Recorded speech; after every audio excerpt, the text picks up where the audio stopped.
La nulidad es una sanción civil establecida por la omisión de ciertos requisitos y formalidades que la ley establece para que un acto jurídico sea válido.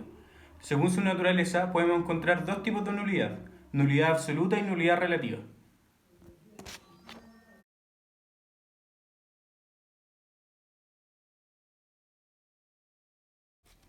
Clases de nulidad.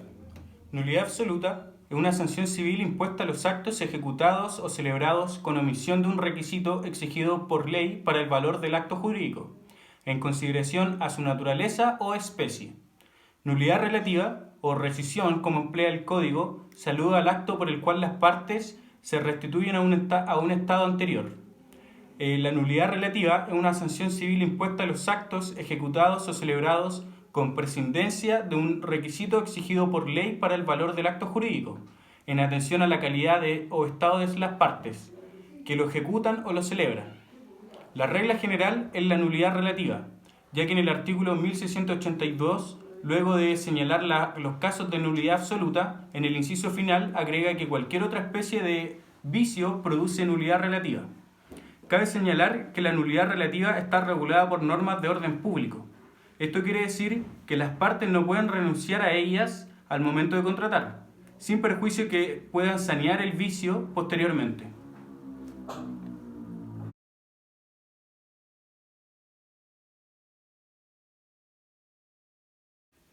Nulidad absoluta. Casos en los que tiene lugar. Tiene lugar en los casos que hay objeto ilícito, cuando hay causa ilícita y cuando se omite algún requisito o formalidad que las leyes exigen para el valor del acto en consideración a las especies o naturaleza de ellos. Por cuarta categoría tenemos cuando el acto o contrato ha sido celebrado o ejecutado por incapaces absolutos. En los dos primeros números podemos agregar que también algunos autores señalan que el error obstáculo puede significar un vicio para invocar la nulidad absoluta.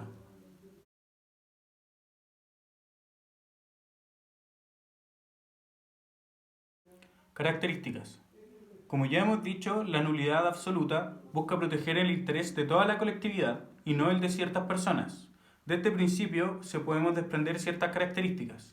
En primer término, podemos decir que la nulidad absoluta puede y debe ser declarada de oficio por el juez, aún sin petición de parte, cuando aparece de manifiesto en el acto o contrato. Implica que de la sola lectura del instrumento en que se contiene el acto o contrato puede apreciarse el vicio que éste adolece, sin necesidad de otras pruebas. Un ejemplo podría ser en una compraventa, los contrayentes declaran ser marido y mujer y además señalan que no se encuentran separados judicialmente. En este caso se puede interponer la nulidad absoluta por objeto ilícito, según el artículo 1466, ya que la compraventa entre cónyuges no es válida. En segundo término, podemos decir que la nulidad puede alegarse por todo el que tenga un interés en ello, excepto por el que ha ejecutado el acto o celebrado el contrato sabiendo o debiendo saber el vicio que lo invalidaba.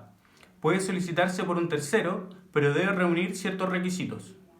Los requisitos del tercero es el interés del tercero debe tratarse de un interés pecuniario y no de un interés moral. El segundo requisito es que debe existir al momento de producirse la nulidad. La tercera característica es que puede pedirse la declaración de nulidad absoluta por el Ministerio Público Judicial, en el solo interés moral o de la ley. El Ministerio Público Judicial lo compone el fiscal de la Corte Suprema y los fiscales de la Corte de Apelaciones. Además, el Ministerio Público Judicial puede pedir la declaración de nulidad aunque ella no aparezca de manifiesto en el acto o contrato. En cuarta característica, la nulidad absoluta no puede sanearse por ratificación o confirmación de las partes. La nulidad absoluta está establecida, como ya hemos dicho, en el interés general y por ende no puede quedar supeditada a la voluntad de las partes. La quinta característica es que la nulidad absoluta no puede sanearse por un lapso de tiempo que no pase de los 10 años. Al completarse este periodo, el acto se convalida o se purifica del vicio que lo invalidaba, prescribiendo la acción para solicitar la declaración de nulidad. El plazo se cuenta desde que se ejecutó o celebró el acto o contrato. El plazo puede interrumpirse naturalmente o civilmente, acorde a las reglas generales, pero no admite una suspensión. La sexta característica es que la acción para solicitar la declaración de nulidad absoluta es irrenunciable. Se trata de una institución, como ya hemos dicho, de orden público, establecida en el interés general y no en los casos particulares. La séptima característica es, según lo que ha declarado la Corte Suprema, la acción de nulidad absoluta se concede sin distinguir si se ha cumplido o no el contrato nulo. La octava y última característica es que la nulidad absoluta no se produce de pleno derecho, debe ser declarada judicialmente. El acto jurídico que adolece del vicio de nulidad absoluta cumple todos sus efectos mientras no haya sido declarado.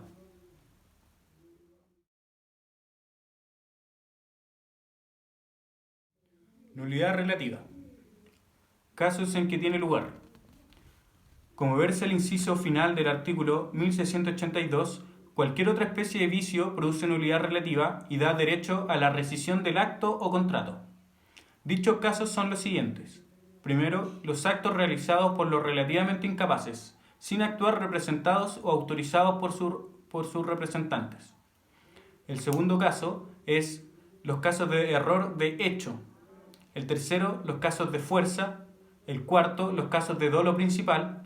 El quinto, casos de omisión de formalidades habilitantes. El sexto caso son la hipótesis de lesión en los casos que la ley establece como sanción la nulidad relativa.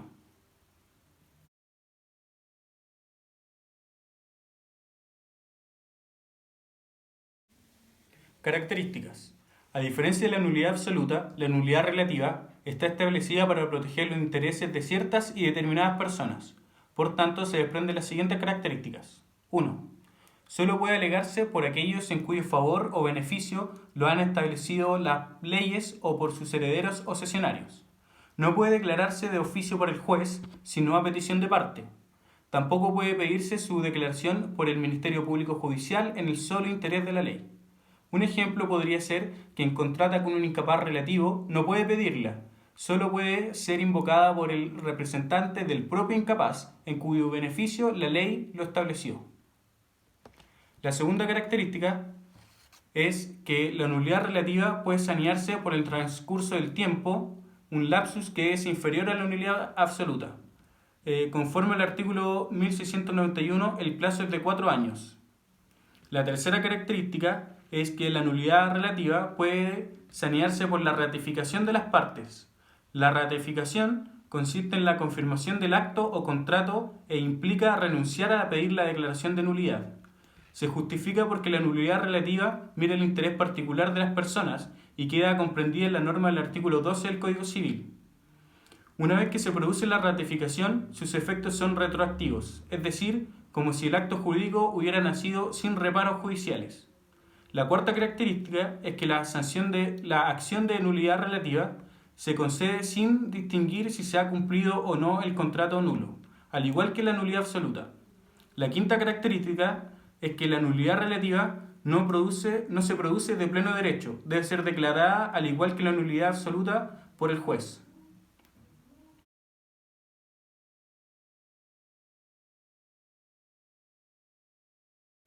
Diferencias entre nulidad absoluta y nulidad relativa.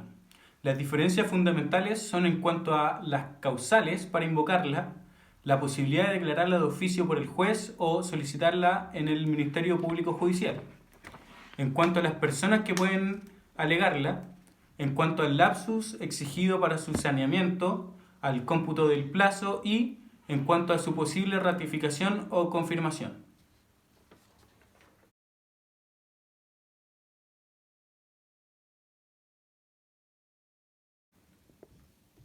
Efectos. Para que se produzcan sus efectos, toda nulidad debe ser declarada judicialmente, mediante sentencia ejecutoriada o firme, con autoridad de cosa juzgada. Sin perjuicio de las diferencias, los efectos son idénticos. Cualquiera sea la nulidad declarada, se debe distinguir los efectos de la nulidad para las partes y respecto de terceros. De forma muy superficial, podemos decir que para las partes solo beneficia a la persona en favor de la cual fue declarada. Y respecto de tercero, podemos decir que la nulidad judicialmente declarada da origen a la acción reivindicatoria contra terceros poseedores.